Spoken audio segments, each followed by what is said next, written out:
Hi, this is 10 Minute Bill with the 10minutebible.com. And today we're going to have some fun with Dick and Jane as we learn about doing inductive Bible study. We're also going to learn the holy grail of Bible study, the exegetical outline. First, inductive Bible study. It's nothing more than looking at what the passage says. It's called observation, figuring out what it means. It's called interpretation, and then applying it to your life, application. Tracing the author's intended meaning through a passage is interpretation, and it's almost impossible to do accurately without understanding an exegetical outline. It's a fancy word for something that leads the truth out. When I used to teach this to guys at seminary, they would have trouble in class, so I put together a little story based on one of the first readers I recall called Dick and Jane, and it tells everything you need to know about inductive Bible study. Well, almost. First, we have our hero Dick, his love of Jane, the father who's not approving, and a ladder. And our story goes like this. Because Jane's father wasn't approving of him, Dick scaled the wall, heroically, on a ladder, at night, to elope with Jane, but fell off and said, "Ouch!" So, whenever you're faced with a passage of Scripture or any fine literature, such as this, you want to look for the MVP or the VIP. What are they? Well, VIP is a verbal independent proposition. It's got a verb in it, it can stand alone, it states something. So verbs, main verb, not participle, which is the ing word, not infinitive, which is a to. It's independent, it can stand alone. If the author can only write one thing, this would be it. For those of you who are familiar with some of Jensen's study, it's a key center. But it's a complete sentence. It makes sense all by itself. It's a proposition statement to be proven, explained, or applied. Sometimes I'll refer to it as MVP, which means major verbal proposition, because there are critters called SVPs, subordinate. They modify the major ones, verbal propositions. So back to our story, let's figure out what the MVP is. And when you're studying a passage of Scripture, there are all kinds of clues, like little red box drawn around it with stars, and it's bolded, highlighted, big text. And in our case, the major verbal proposition is Dick scaled the wall. It's a complete sentence, it can stand alone. Now, what about all the other stuff around it?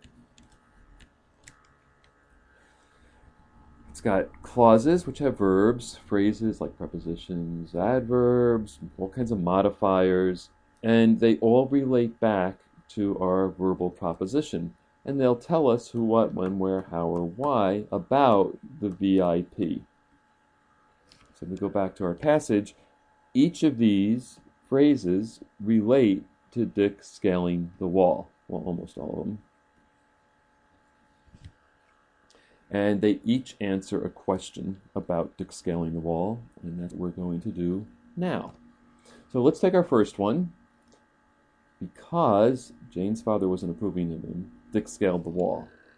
So, does this phrase about Jane's father's disapproval tell us who scaled the wall, what scaled the wall, when scaled the wall, where scaled the wall, why scaled the wall? Oh, maybe there, under why. Under why, you have three different nuances, is what they called it, a shade of meaning. Let's see if I got this on the next one. Yeah. Purpose, reason, or result. Purpose normally is keyed on by so that or in order that in the text. If translators did their job right. There's some Greek forms that have to be translated that way. It tells you it's always purpose. There are others that always have to be translated result. And there are others that always have to be translated reason. So it's actually pretty easy if you look at an interlinear. But you can figure it out just using the gray matter between your ears. Purpose is what's intended to happen. Reason is the cause, what actually causes the action. And result is what actually happens. So when we go back to Dick scaling the wall, why did he scale the wall? That's the question that's being answered here. Why? And the particular nuance we want is reason. The reason Dick scaled the wall was because, reasons always have causes, Jane's father didn't approve of him. Okay, that's what caused him to do it. Now he had an intent of eloping, but he just couldn't, or marrying her, but he just couldn't do it because of the disapproval. He'll eventually catch on. Okay, let's take a look within this little VIP. You can even break it down further. Keep it on the verb, scaled, and 2 questions get answered. The one who scaled the wall was Dick. And the thing which Dick scaled was the wall. But you don't really have to break things down that finely. Sometimes if you're having difficulty understanding a passage, it's worthwhile. Okay, let's look at these 3 little modifiers. Heroically, it's an adverb, on a ladder, prepositional phrase, and at night. These answer different questions. Who, what, when, where, how, or why. So our first one, heroically. What does that tell us about Dick scaling the wall? Who, when, where, why? How about how? How did Dick scale the wall? And under how, we have 2 more nuances, and the rest are really simple. Means, which has to be there, and manner, which is kind of a descriptive color commentary. So Dick could have scaled the wall with his knees shaking. He could have scaled it with a purple plume in his hat. I mean, there are all kinds of ways he could have scaled it. So heroically is basically a manner. So the manner was heroically. The means was on the ladder. Without the ladder, wouldn't have gotten past the first floor. And then at night tells us the time when. So the time when Dick scaled the wall was at night. You can play this again to catch it. All right, now we have another phrase, to elope with Jane. What does that tell us about Dick scaling the wall? It tells us why. We already used reason. So is it his intent, the purpose, or the result? Normally you only use these things once. So the purpose of Dick scaling the wall was to elope with Jane. But, fell off. Okay, what does this say? This is the result of Dick scaling the wall was fell.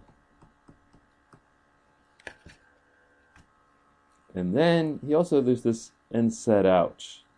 This doesn't really go back to Dick scaling the wall, it goes back to him falling. So the way we phrase this is it's answering the question what. The content of Dick's exclamation as he hit the rose bushes was ouch. Eventually I'll teach you how to link these things together. How about place where? Where did Dick scale the wall? That's one of our questions that we didn't use. Where did he scale the wall? Well, you might assume it's at his house. You might be right, but it could have been at a condo somewhere. It could have been at her dorm room. I mean, there's all kinds of spots where it could have happened. So we'll make the conjecture it was at her house. But if you want to be very, very accurate, we have to say we really don't know. And sometimes passages are like that. They don't answer every single question.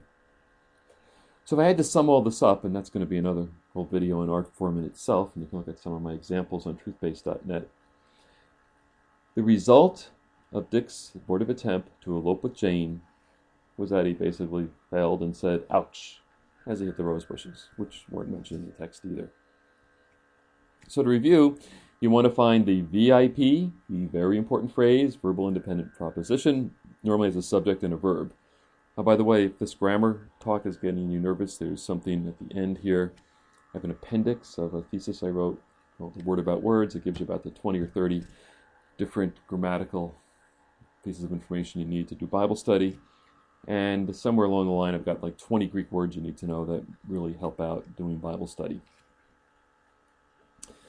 Okay, so you identify the verbal proposition, and then you look at the phrases around it, and you see which answers the questions who, what, when, where, how, or why. And then you express it in the outline form. And there are plenty of examples on TruthBase for more help. Happy studying. Talk to you again soon.